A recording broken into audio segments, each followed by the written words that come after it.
Welcome to this quick start guide on using the GFX100RF.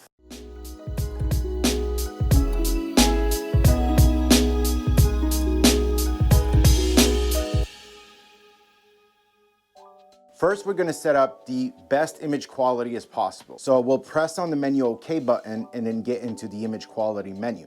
Now we're going to select RAW or Superfine plus RAW. Now we get to RAW recording and we're going to set it to lossless compressed. That will give us the best quality while having a lower file size and still retain all of the image quality. And we're going to set it to 16-bit. Now we can go ahead and select whether we want JPEG images or HEIF. HEIF will be a high efficiency image format, so that will give us 10-bit images with a smaller file size, although the compatibility is more restricted. All right, so one thing I like to set up right away when I get the camera is a couple of save data setups. So we'll go in and press on the menu OK button and then get into the wrench icon to save data setup. And then frame number, we're gonna set it to renew. This is very important if you don't want to run into a situation where you have a frame number full and have to format your card. Then we go down twice to card slot setting, and then we can choose whether we want it set as sequential, backup, or separate. So sequential will just fill up the one card, and then once it's full, it will go to the second card. Backup is simply going to record on both cards and create a backup of all of your images or videos. Or you can do separate, which will record the RAW files on card number 1 and record your JPEGs or HEIF files on card number 2. So you just have to select whichever you prefer. I personally like to have sequential to give me more space, but that's up to you. Now, speaking about all that, dual card slot, how do you go about switching the different card slots? So you simply press on the play button, and once you're in the playback mode, you simply long press on the play button, and then it will switch from card number 1 to card number 2. To set up our shutter speed, aperture, and ISO, we're going to first turn the shutter speed dial to our desired shutter speed. Then we can pull on the shutter speed dial, and then we'll be able to see through that little window the ISO that we want to select. Or we can set it to automatic by putting it to A. Now, setting our aperture is going to be done on the lens, so we can see around the lens we have a aperture ring, so turn it from f4 all the way up to 22, or we can set it to A.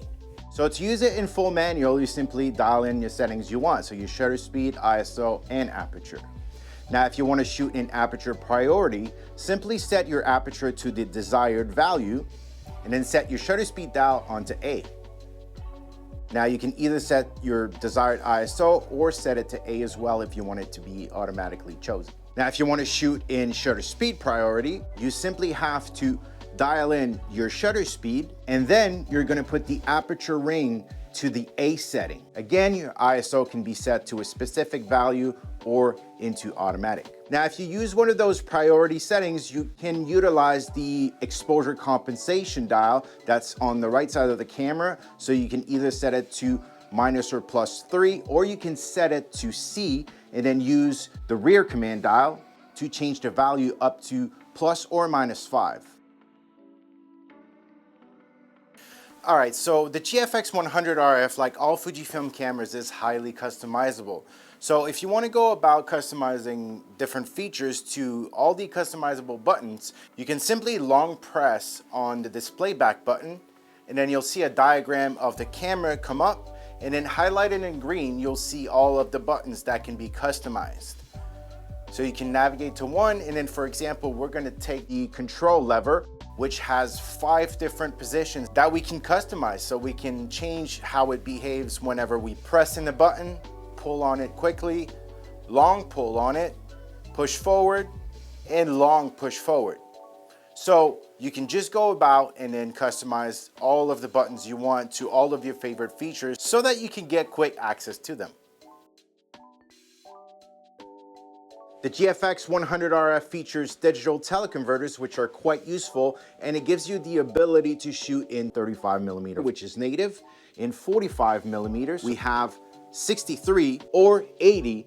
So you simply toggle that lever at the front, the digital teleconverter lever. So pull on it to zoom in and then push on it to zoom out. Now, this is worth noting that if you're shooting in RAW, you will be able to import your images as the crop they were originally shot in, but you can always recover that full image after the fact or reframe it.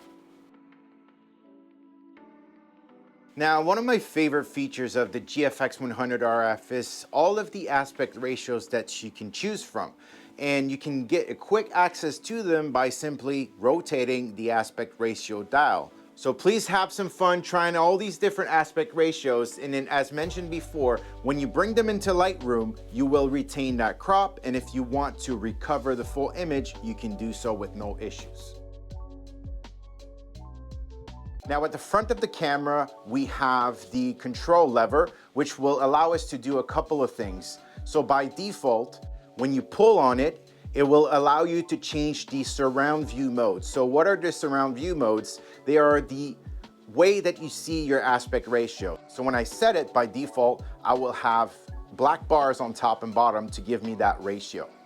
Now, if I pull on it, I will have the same bars, but this time they will be grayed out. So I can see through and then in some ways kind of utilize this extra room to visualize what's outside my composition. And then if I pull again, I can have a rangefinder style of view where I only have frame lines and then I see the full picture. So you can toggle between all of them by pulling on that control lever. Now, if you pull on the control lever and hold it for about 2 seconds, you will enable the built-in ND filter that is 4 stops. So if you wanted to do some longer exposure or if you have too much light, you can enable the ND filter by pulling on that control lever and then hold it for 2 seconds. Now, if you push on that control lever, it will allow you to change the different view modes. So whether you want to use the EVF only, the eye sensor, so you can toggle between the EVF or the LCD, and then so on. So by pushing on it, you'll be able to toggle those different view modes.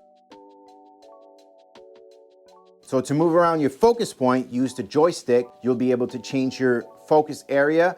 And then while you move it, you will see it become green.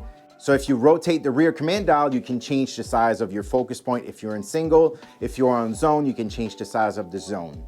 Now you'll see at the back of the camera, you have your focus selector. So you have single, continuous, and manual focus. So by default, you will see on the top of the camera, we have a function button that is assigned to toggle on and off the face and eye detection, which can be very useful to quickly enable it or disable it if you don't want necessarily to track faces. Now we have this drive button at the back of the camera that you can go to if you wanted to shoot some bursts. So continuous high, continuous low, or even if you wanted to go into different bracketing modes, or if you wanted to shoot some videos as well. Now this is a handy little trick if you want to quick format your card without having to go through the menus. You simply press both on the drive button and the rear command dial for about 2 seconds, and then you'll see the format screen will come up, and then you can choose which slot, and then you'll be able to format your card. All right, so installing the adapter ring, the ring, and the lens hood. So first of all, we will unscrew the front ring at the tip of the lens. Now we can align the 2 tabs on the adapter ring onto the 2 notches on the lens. We can screw in the adapter ring. Now we can screw the filter on. And then finally we can align the dots on the hood, line it up, and then twist it. And then we are good to go. Now, if you want to connect to the XApp, the process is very simple. So simply long press on the display back button, and then right away you'll see the diagram of the camera pop up, but you'll see the Bluetooth option. So press on OK. If it's not enabled already, set the Bluetooth to on. Next, go to pairing, and then click OK. And then at that point, you get on your phone to the XApp, and you just click on the plus button to add a new camera. And soon enough, you'll see your GFX100RF pop up. And then from that point, you can add it in.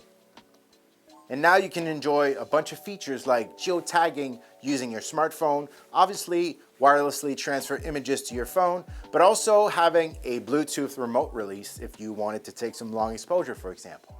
All right, so I hope this quick start guide helps you, and thank you for watching.